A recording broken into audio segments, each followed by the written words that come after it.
له هر څه نه مخکې تاسو ته مبارکي وایم چې الله تعالی دغه لویه پیروزي در نصیب کړه چې د صحت په برخه کې یا خصوصا د ماشومانو د صحت په برخه کې یا په هغه کې هم د زړه په برخه کې لاسته راوړنې او پرمختګونه لري. دا ډېر د ویاړ ځای ده. زه په همدغه جلسه کې یوه ټکي ته متوجه شوم، هغه دا ده چې زموږ په اکثره مراسمو کې په اکثرو مجالسو کې دا یوه جمله ډېره کارېږي، په لومړي ځل فلانی پرمختګ وشو، په لومړي ځل. له دې نه موږ تاسو ته یو څه ښکارېږي چې هغه دا دی چې دې وطن کې له دې نه وړاندې واقعي خدمت نه ده سوی.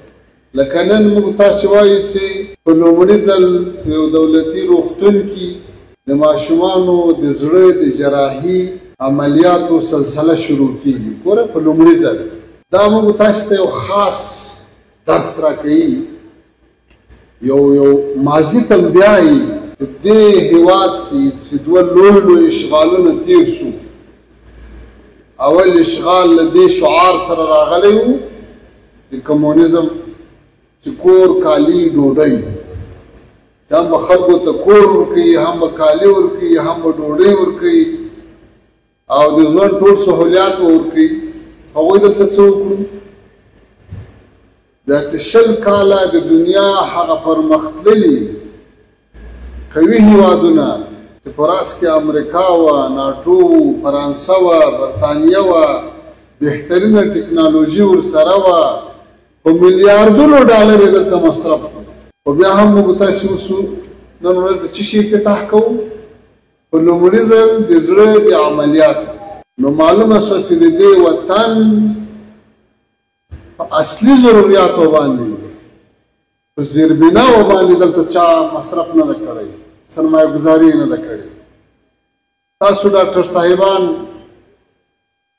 ښه په دې موضوع باندې آګاه یاسته. زه خو چې په ټول هېواد کې ګرځم، ما نه دي لیدلي چې دغه یوه لویه شفاخانه په تېرو 20 کلو کې جوړه سوې ده، یا دغه یوه ښه فابریکه په تېرو 20 کلو کې د حکومت له لورې جوړه سوې ده، شفاخانه د حکومت له لورې جوړه سوې ده.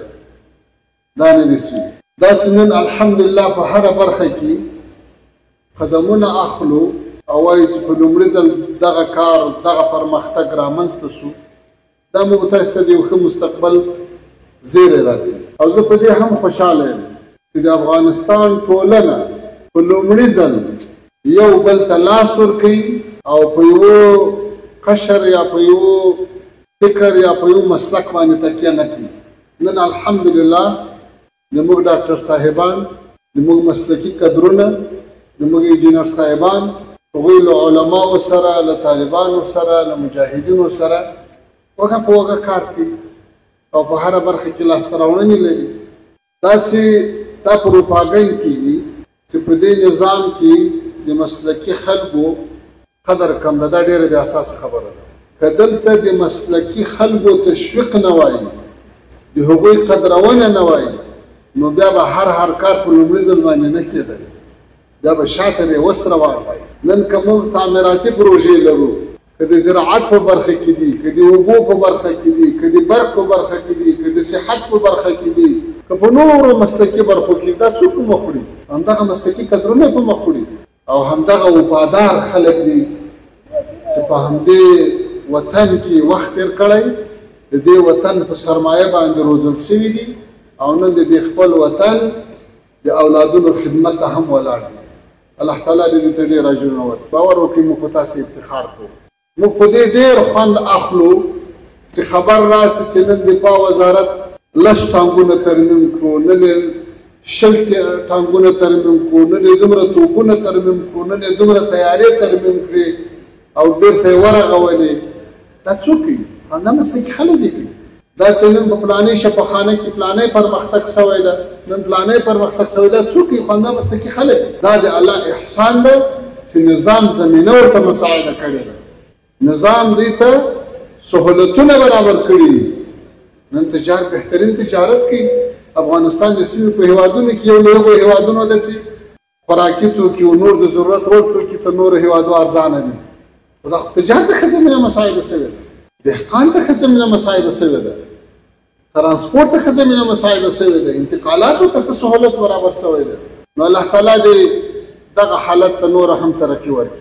ورونو دا هېواد په خپلو لاسو جوړوو. هېڅوک معلومه شوله ما درته وویل په تېرو 40 کلو کې دوه ډېر لوی قوتونه له ډېرو لویو شعارونو او له ډېرو لویو سرمایو او ټکنالوژي سره دې وطن ته راغلو، خو هېڅ یې ونه کړو. وطن یې تباه کړو، زموږ زیربناوې یې تباه کړې او زموږ قدرونه یې یا شهیدان کړو یا یې فرار ته مجبوره کړو. نو لہذا نتیجه دا راوځي چې دا وطن به په خپل لاس جوړوو. بله خبره مې دا کوله چې نړیوال مرستندوی سازمانونه، مؤسسات او هیوادونه له هغوی نه زموږ جدي غوښتنه دا ده چې بشري موضوعات دا د سیاست سره نه ګډوي او کوشش باید وشي چې مرستې پرمختیایي مرستو ته واوړي، تر څو دلته زیربناوې تقویه شي، تر څو دلته د بنیادي کارونه وشي او زموږ هیوادوال په خپل کور کې بسیا شي. یو مریض هم دې ته مجبوره نه وي چې ور پاسپورټ اخلي، بیا ویزا اخلي، بیا د ترانسپورټ مصرف کوي، بیا په بل هیواد کې د هوټلو مصارف کوي، لږه بعد یو ډاکټر ته ځان رسي او بیا ډاکټر ورته وایي 2 میاشتې بعد بیا راسه، 2 میاشتې بعد بیا راسه.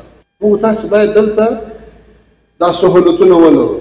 نو هیله مې دا ده چې بشري مرستې، نړیوالې مرستې د هغوی توجه پرمختیایي مرستو ته واوړي، همداسې بنیادونه تحقیق کړي لکه دا نن چې د یو ماشوم د زړه عملیات دلته کېږي، هغه بیا څه کوي چې بهر ته ځي؟ آیا ما او تا غریب هېوادوال دا وس لري؟ نو یو چې پرمختیایي مرستو ته توجه وشي. یو بل شی ډېر ضرور ده ورونو، هغه دا ده چې الحمدلله د افغانستان په بېلابېلو ولایاتو کې، خصوصا د لویو ولایاتو کې په مرکز کې موږ تاسې ډېرې بهترین شفاخانې لرو، هغه که شخصي وي او که حکومتي وي.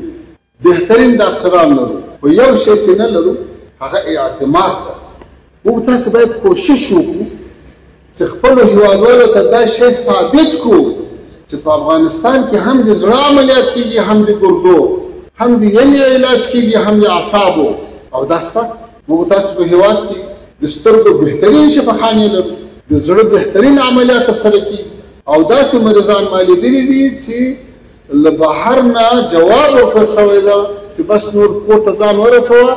هغه ملګرو په اوازانو کې ویل دي چې دا مریض نور د جوړېدو نه ده، خپل وطن ته یې ورسوي. هغه مریض راغلی په همدې کابل کې علاج شوی، نن په همدې کابل کې رئیس زیدرخیم خدمت ترسره کوي. موږ تاسې په هرات کې څومره ښې شفاخانې لرو، موږ تاسې په کندهار او په مزار او په ننګرهار کې څومره ښې شفاخانې لرو، په کابل کې څومره ښه روغتونونه لرو، شخصي دولتي. ولې تبلیغات دومره زیات شوي دي لکه دلته چې هېڅ نوعه سهولیات نه وي، یا دوا نه وي، یا ډاکټر نه وي، یا مسلکي نه وي. او الحمدلله موږ تاسې ډېر ښه سهولتونه لرو، ډېر ښه ډاکټر صاحبان لرو، ډېر ښه کدرونه لرو، ډېرې ښې شفاخانې لرو. نو که دې ته کار وشي، ډاکټر صاحبان او محترم وزیر صاحب نه زما هیله دا ده چې هغه شفاخانې او روغتونونه چې هغوی ښه پرمختګ کړی وي، هغه د هر چا وي، که هغه هر چا جوړه کړې وي، هغه د په هر عنوان باندې جوړ وي، هغوی ته باید د هغوی قدرونه وشي، هغوی ملت ته معرفي شي چې دغه د دومره غټ کار یې کړی چې ملت هغوی ته مراجعه وکړي چې بهر ته ځي خو هلته دې ورته راسي. یعنې تاسو اندازه ولګوئ د جهاد په کلونو کې چې کله 20 کاله موږ د امریکا او د ناټو د هغو په مقابل کې مبارزه کوله، د هېواد په ډېرو لرو سیمو کې، په غرونو رغونو کې، په درو کې، هلته موږ ته زخمیان راکېدل او ډېر کلک کلک زخمیان، په د هغو علاج کېدو.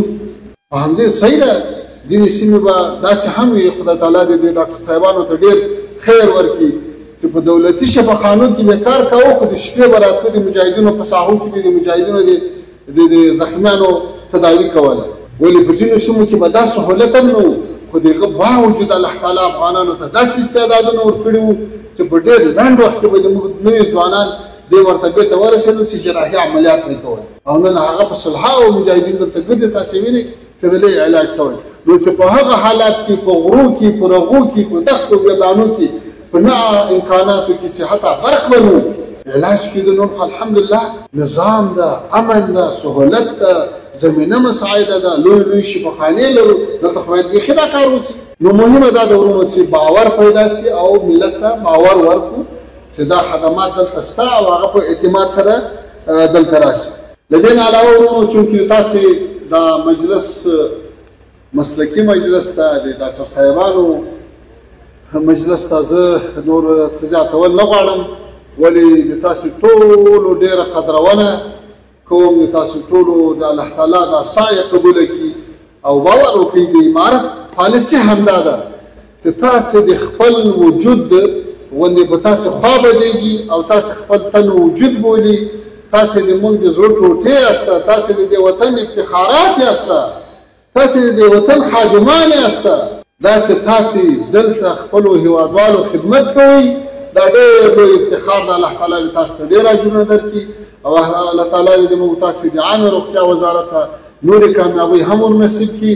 خدای تعالی دې وکړي چې په ډېرو دغسې محافلو باندې لکه نن چې جوړ شوی ده موږ ټول هېوادوال ونازول سي. واخر دعوانا ان الحمد لله رب